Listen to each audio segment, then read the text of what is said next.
Señor, voy a ser muy breve en cuanto a los cargos, muy breve, a los cargos, porque ya mis colegas abogados van a definirlo. Se dice que Pedro Chávarri habría mantenido una relación estrecha con Inostroza, líder de la organización criminal Los Cuellos Blancos.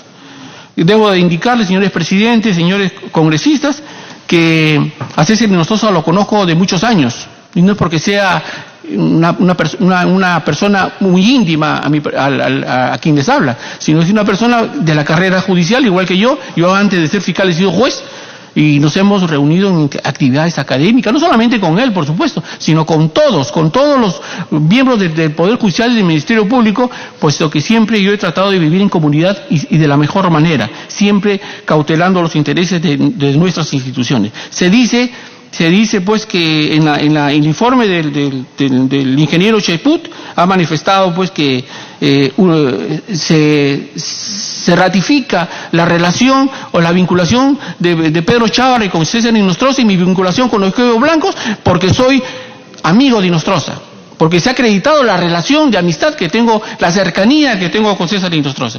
¿Esto puede ser un ilícito? ¿Eso podría ser criticable a una persona?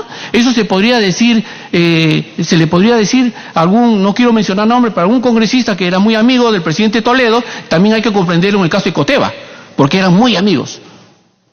Ese criterio no se puede mantener, señor presidente, señor congresista, porque no solamente es una falta de respeto, sino que también es una situación que debe preocupar, porque manera de calificar, como les explico, pues, imagínense pues la organización de Los Cuellos Blancos cuánto habría crecido si es que hubieran también comprendido a todos los amigos del señor Inostroza.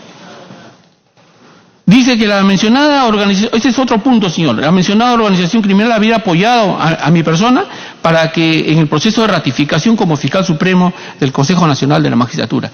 Me vinculan con el Consejo Nacional de la Magistratura, lógicamente, pues porque éramos organismos afines, operadores de justicia, y que siempre nos reuníamos a trabajar aspectos de proyectos, de comisiones, aspectos institucionales, y sobre todo porque yo como presidente de la Academia de la Magistratura era parte integrante del Acuerdo Nacional, y que periódicamente nos reuníamos para tratar temas que involucraban a nuestras instituciones. Esa es la relación que tengo con ellos. Una relación muy afectuosa, muy respetuosa, que el cargo meritaba, y es por ello que yo me reunía con ellos. Sin embargo, debo agregar, señor, también la defensa ha presentado un escrito en que está acompañando una resolución en cuanto a la tan mencionada adulteración de notas. Es un tema que también ha merecido muchas portadas en muchos diarios, han sido reiterativas, a pesar de que ya en un primer momento la subcomisión archivó este tema, pero lo han vuelto a reactivar, en la que se dice que yo alteré mis notas para pasar a la ratificación ante el Consejo Nacional de la Magistratura.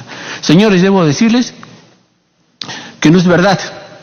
El proceso de ratificación lo efectuó el Consejo Nacional de la Magistratura y yo de ninguna manera podría alterar esa nota. Tenía que yo ingresar al sistema de ellos, como dicen, ingresar al sistema, cambiar el sistema, agregar otras notas a fin de favorecerme. Y ha salido una resolución de la Fiscalía que ha tenido a cargo la investigación, la Segunda Fiscalía Provincial Penal de San Isidro, la que ha investigado a los técnicos que tenían a cargo el área de informática del CNM, ya arribó a la conclusión de que no encuentra responsabilidad alguna de parte de estos funcionarios. Por el contrario, indica que todo se debió a una falla técnica que se fue solucionada, y también pueden ver ustedes en la transcripción del acta de votación de los miembros del Consejo Nacional de la Magistratura, quienes en el debate han indicado si efectivamente se rectificó. Ahora sí procedemos a la ratificación del doctor Chávarri. No solamente yo, sino muchos de los otros personas que estaban también inmersas en la convocatoria del CNM. ¿Qué responsabilidad puedo tener yo que la máquina haya fallado? Y modestia aparte, como lo dije en la subcomisión, yo no necesitaba ayuda de nadie. Yo he sido un funcionario de primer orden, calificado debidamente. Yo he sido una persona que ha corrido mucho en lo que significa la carrera. Yo como fiscal he trabajado en todos los niveles como juez instructor y luego como fiscal en todos los niveles, y he obtenido todos los cargos: fiscal provincial, fiscal superior, presidente de la Junta de Fiscales Superior, he sido fiscal supremo, he sido miembro del Pleno del Jurado Nacional de Elecciones, he sido presidente de la Academia de la Magistratura, y con estos antecedentes yo necesitaba que alguien me suma un punto o me ayude en la ratificación. Eso quiero que queden claros, señores. La organización criminal habría apoyado, indica otro cargo que me hace el informe del señor Cheput, habría apoyado la elección de Pedro Chávez en la elección como fiscal de la Nación. Señor, ese día de la subcomisión, con mis abogados que me han acompañado, nos hemos excedido en el tiempo y con las preguntas. Hemos aclarado todos los aspectos. Hemos dicho que yo ya desde el día 15 de mayo del 2015 ya estaba designado como fiscal de la Nación, ya se había acordado por Junta que quien continuaba en la función era el fiscal supremo más antiguo, y era yo. Y el día 7 de junio del año pasado me nominaron, me nombraron, se ratificó con el apoyo también de los dos señores fiscales supremos que posteriormente se integraron a la Junta de Fiscales Supremos, los nuevos, mejor dicho, quienes también justificaron mi presencia como fiscal de la Nación. Entonces, toda esa historieta que han creado, que los cuellos blancos, que intervino el sultano, no, aquí no intervino nadie, solamente la Junta. Entonces, esa imputación que la organización criminal habría dicho que yo sea el fiscal de la Nación es falso completamente. De lo contrario, tendríamos que comprender a la Junta de Fiscales Supremos que me eligió también como cuellos blancos, ¿Por qué únicamente yo y el doctor Gálvez Villegas? También, señor, muy breve también, se dice que yo habría omitido dolosamente denunciar a César Inostroza como miembro de una organización criminal. Muy brevemente también, y ya los estamos ilustrando con las copias que estamos acompañando, decirles que yo efectivamente denuncié a los 3-4 días de que ya asumí el cargo a César Inostroza con los 3 miembros del ex CNM por delitos de cohecho, cohecho activo, cohecho pasivo, recuerdo, y negociación incompatible, y bueno, formalicé la denuncia ante el Congreso de la República. Después de 3 días, amplía el procurador la denuncia por organización criminal. Y para esto, yo ya había remitido, me había excusado de estos casos, porque apareció el famoso audio en la que tengo una conversación con César Inostroza, en la que él me pide una constancia que no tenía procesos de enriquecimiento ilícito. ¿Y por qué me lo pide a mí? Porque los trámites de enriquecimiento ilícito se efectúan en el despacho de la Fiscalía de la Nación. Y yo estaba a cargo del despacho de la Fiscalía de la Nación. Le indiqué que tenía que presentar una solicitud mientras indagaba si efectivamente tenía su documentación, pero nunca se le entregó nada, porque nunca presentó su solicitud con la cual tendría que regularizar el trámite. Ese es el famoso audio con el cual pretendieron impedir que yo juramentase como fiscal de la Nación. ¿Y por qué no ha tenido esto eco?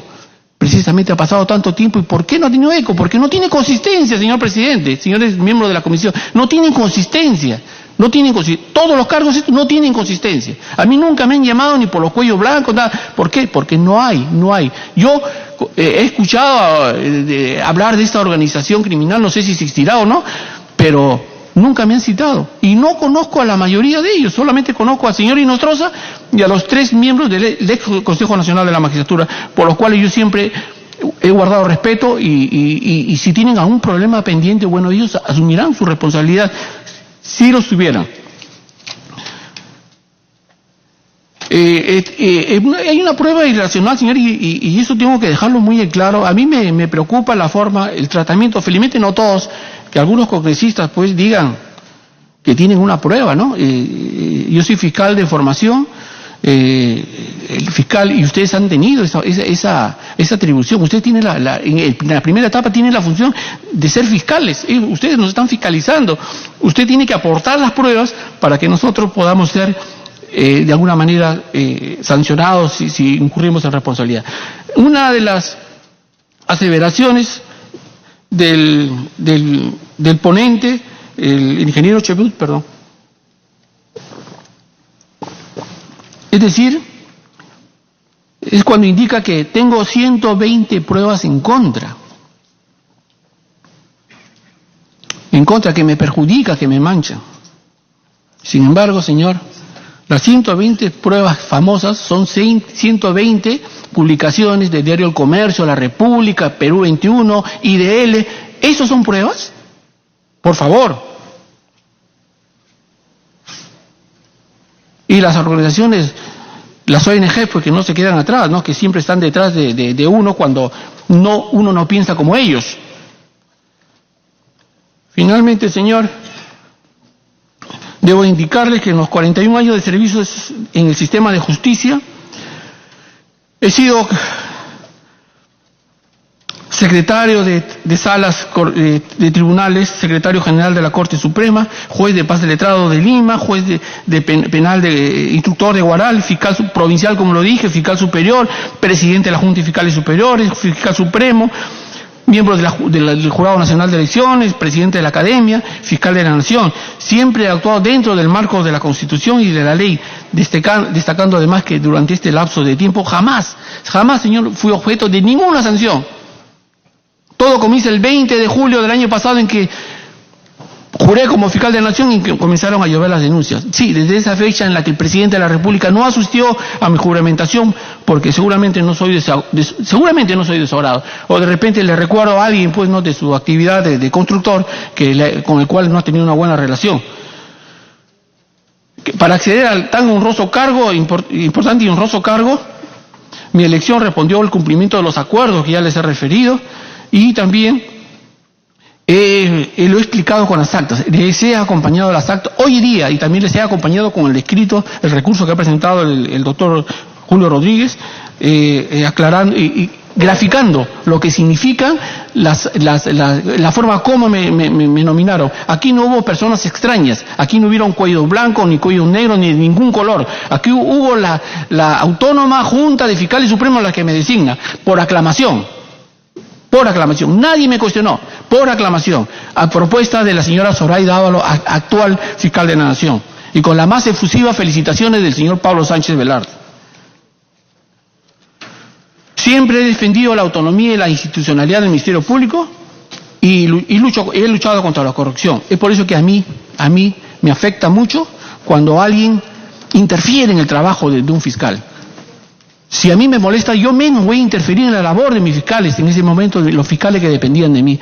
Por el contrario, lo único que buscaba era robustecer su trabajo, robustecer la autonomía, y no que personajes de otro poder vinieran a presionarlos para que de alguna manera cumplan objetivos ajenos a la función del Ministerio Público. Sin embargo, no tuve respaldo, más por el contrario, fui víctima de incesantes ataques, publicaciones en los diarios,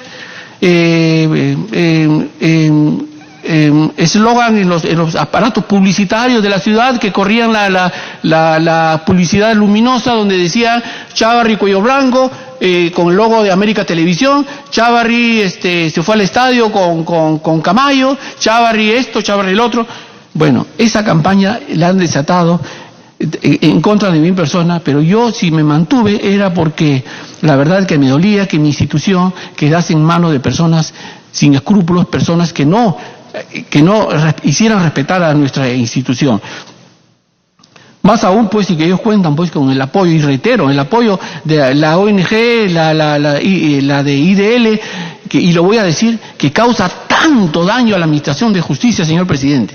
Mucho daño. Durante muchos años ellos quieren siempre prevalecer y que sus ideas siempre sean preliminares, y que siempre conocer, ellos quieren anticiparse a cualquier gestión. El cuestionamiento a mi persona por la supuesta intromisión, por haber solicitado informe de la situación del estadio y el estadio procesal de algunas investigaciones, sin querer reconocer que el fiscal de Nación, yo puedo pedir como fiscal de Nación información. Yo soy el responsable de la institución. Si pasa algo en el Ministerio Público, ¿a quién llama el Congreso? ¿Quién tiene que informar? ¿Acaso nosotros somos adornos? ¿Acaso estamos, disculpen el término, pero estamos pegados en la pared como para decir, aquí pues no, yo no puedo hacer nada porque el fiscal no me quiere dar información? En cualquier institución la jerarquía prevalece.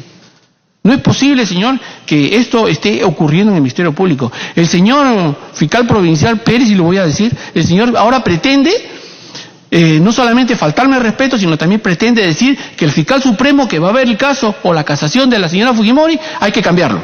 Y también algún juez del Poder Judicial interfiriendo también con otra institución, que no le gusta ese juez, que hay que cambiarlo porque también según él es cuello blanco. Eso es una falta de respeto, señor. Yo creo que ya con el tiempo quizás esto podamos cambiar y expectorar a esa gente que no respeta jerarquías. Él no puede, podría discrepar conmigo, lo admito, somos seres humanos, pero con altura, con formas. Para eso nos forman, para eso el Estado gasta dinero en capacitarnos, en dar los viajes, como él viaja mucho, para poder capacitarnos y hacer respetar. Este señor ha viajado al extranjero a difamar, a hablar mal de su fiscal. Yo cuando he viajado al extranjero, ¿qué voy a hablar mal pues de alguien? ¿No? Lo único que yo tendría que hacer es regresar a mi país y tratar de enmendar y decirle, fíjate, te has equivocado, vamos a ayudarte. No, y salir del país a hablar mal de su jefe o su superior en el cargo. Los actos de rebeldía y insubordinación y faltamiento reiterado respecto a la autoridad y jerarquía de la máxima autoridad del Ministerio Público, proveniente de los fiscales de quien, aquí mismo yo designé esos fiscales, yo los designé, confío en ellos, pero en fin, errar es humano. También Jesús se equivocó, ¿no? Por un excesivo protagonismo y la invasión de competencias ajenas que atacan la base de la institucionalidad, me hizo asumir la decisión de dar por concluida la designación, nombrando a otros fiscales muy competentes.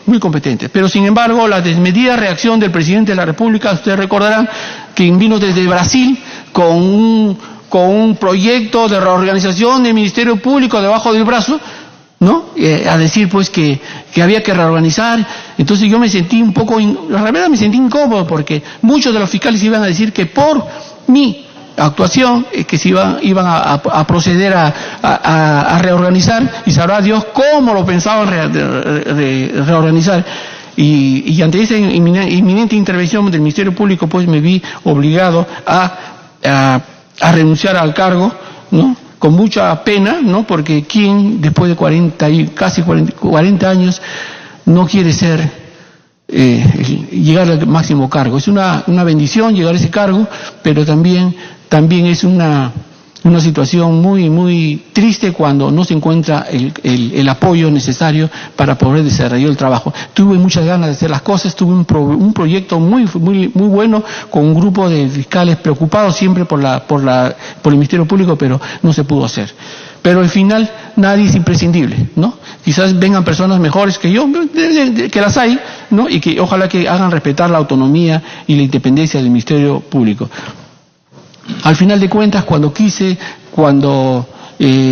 cambiar, cuando les di por concluida a los fiscales quienes iban a regresar a sus puestos, ¿eh? No como dicen las ONGs, los destituí. No, ellos iban a regresar a su puesto, iban a ganar igual, iban a venir otras personas. Esas personas luego, ante la intervención del presidente de la República, dijeron, doctor, la situación está muy difícil, la coyuntura nos permite, me explicaron durante una hora y me pidieron dar un paso al costado.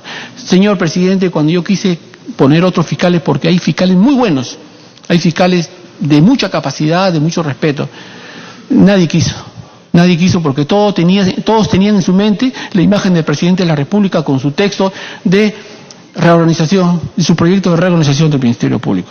También, señor, haciéndoles, tuve que aceptar la declinación y tuve que aceptar que permanezcan ellos dejar sin efecto la resolución y que ellos permanezcan en el cargo.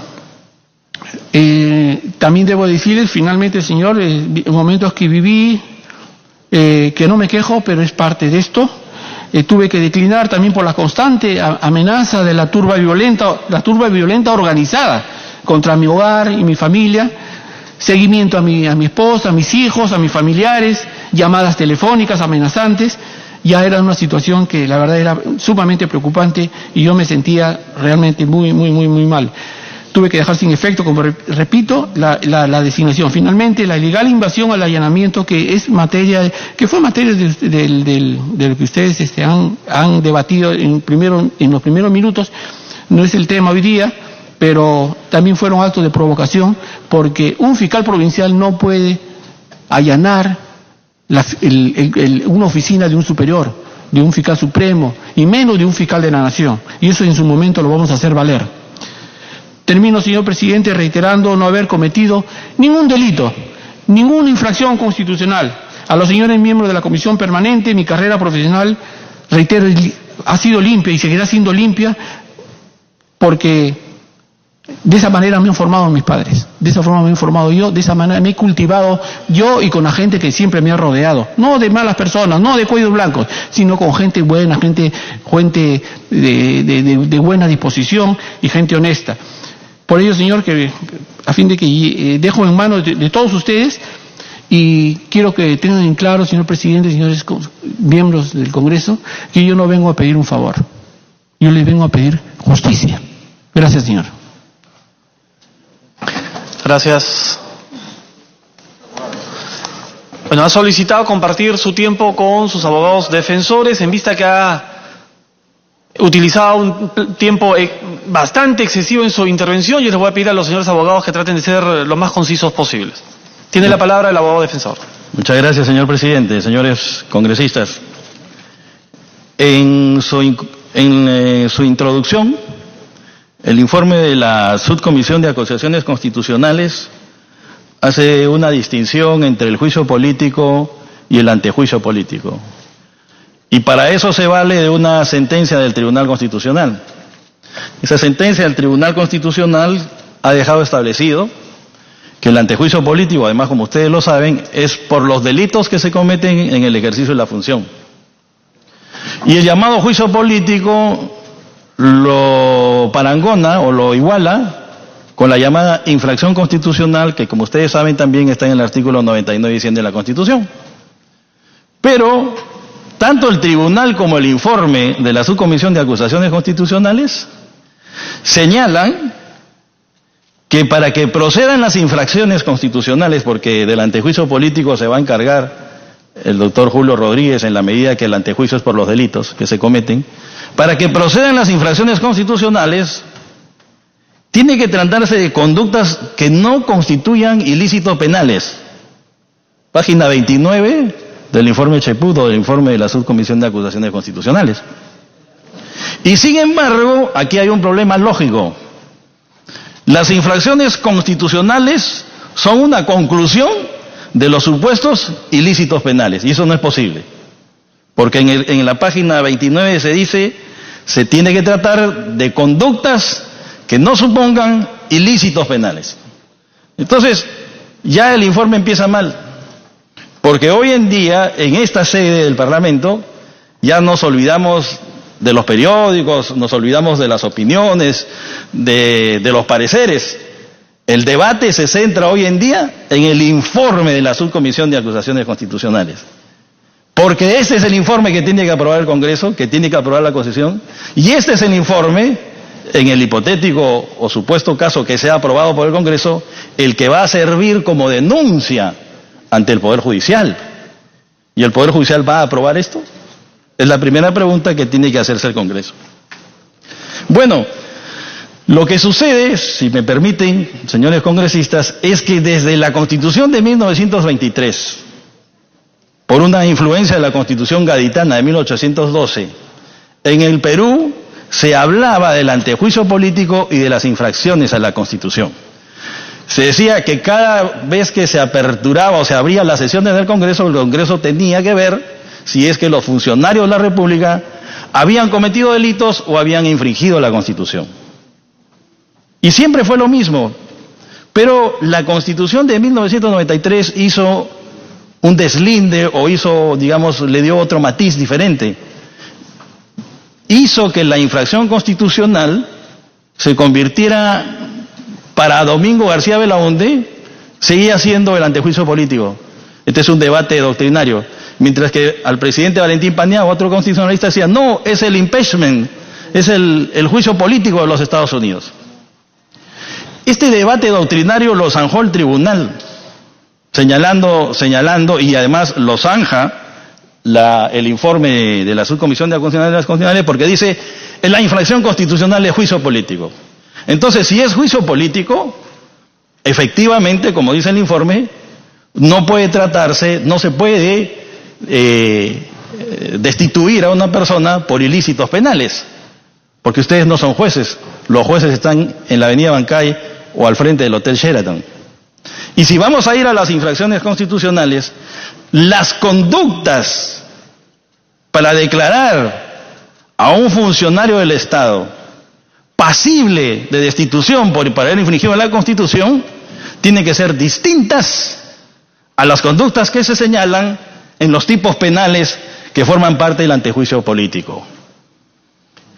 Y permítanme decir que ahí hay un serio problema de lógica, porque el informe acepta que hay infracción constitucional, el informe acepta que tienen que ser conductas que no constituyan ilícitos penales, pero concluye diciendo que el fiscal Chávarri ha cometido infracción a la Constitución y señala las conductas supuestamente típicas, antijurídicas y culpables.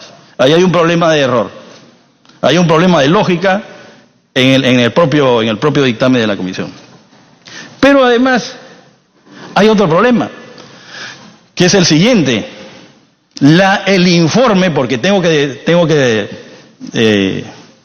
reducirme al informe, el informe dice que este pleno, que el Congreso debe respetar el debido proceso. Lo dice. Entonces la pregunta que yo me hago es, ¿se puede sancionar sin pruebas? Estoy seguro que todos ustedes responden que no. Les puedo preguntar, ¿forma parte del debido proceso? ¿Forma parte del debido proceso el derecho a ser oído? Claro, acá estamos. El señor Chávarri viene con 2 abogados. ¿Quién podría decir que no hay derecho a la defensa? Pero es porque hemos avanzado en democracia, aunque parece que hoy día vamos a retroceder.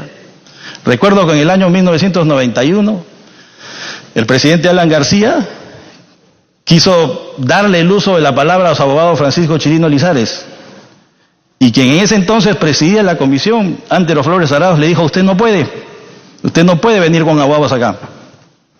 Tuvieron que pasar 7 años más, cuando fueron destituidos 3 magistrados del Tribunal Constitucional, para que la Corte Interamericana dijera que el debido proceso no solo se respeta en sede jurisdiccional, sino también en sede administrativa y en sede política.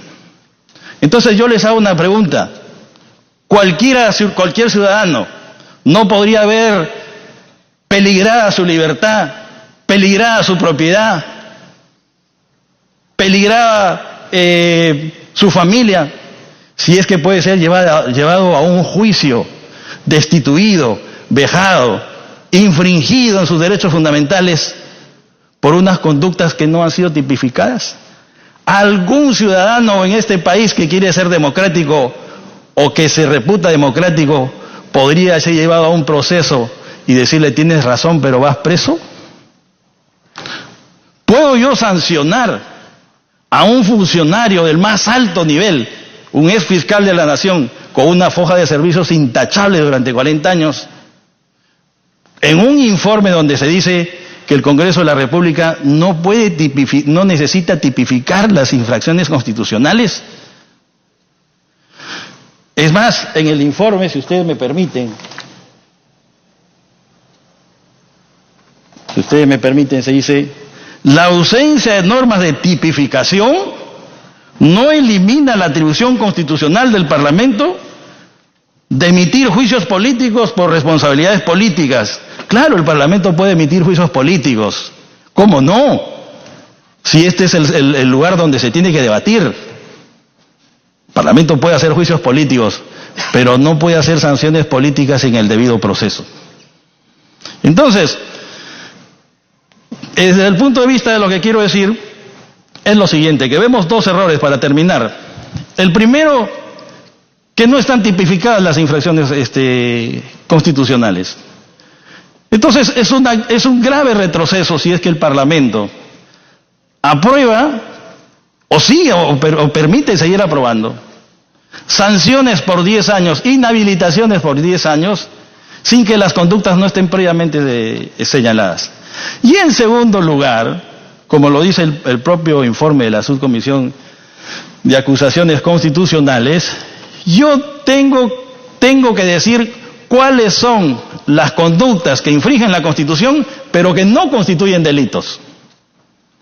Porque si las conductas que constituyen delitos yo las señalo como infracción constitucional, estoy cometiendo un grave error. Porque entonces estoy violando, y si le aplico la sanción, entonces estoy violando el principio de presunción de inocencia. Y el Tribunal Constitucional lo ha dicho muy claramente. Cuando se trata de conductas típicas, vamos a ver si son típicas, hablará el doctor Rodríguez. Cuando se trata de conductas típicas, el Congreso no puede sancionar. Tiene que esperar lo que el Poder Judicial dice. Ahí tenemos el caso de Marta Chávez. Si no me equivoco, creo que fue del año 2001 al 2006.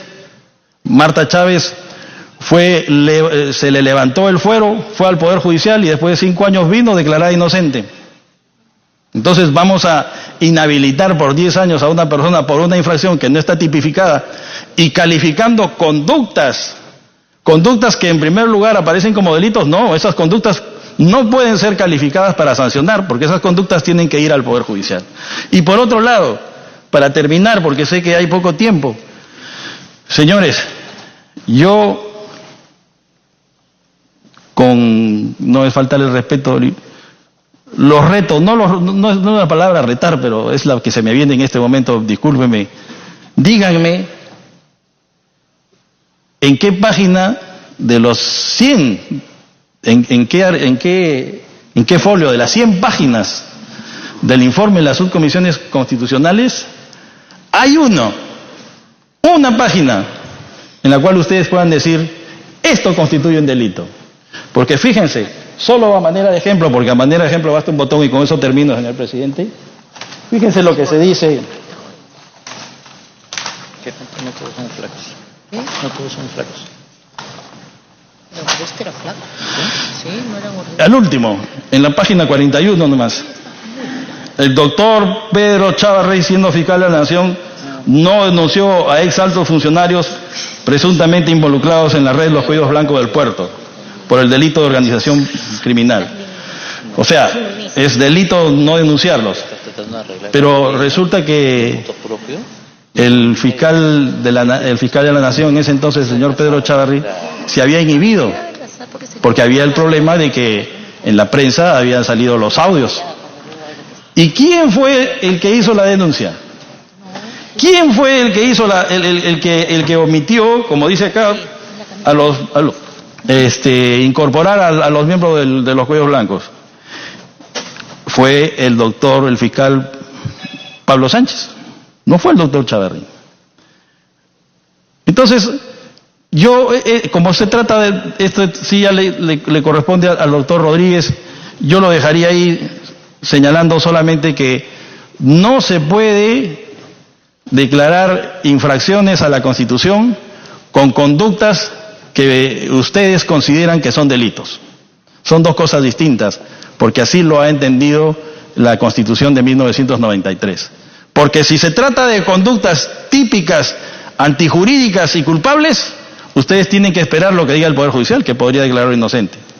Y en el informe, las conductas típicas, antijurídicas y culpables sirven para decir que se ha infringido la Constitución, cuando el mismo informe dice que las conductas que son infracciones constitucionales no son ilícitos penales. Yo creo que con una contradicción en esos propios términos, el informe se cae por lo menos en la parte de la infracción constitucional. Muchas gracias, señor presidente. Doctor Rodríguez tiene la palabra.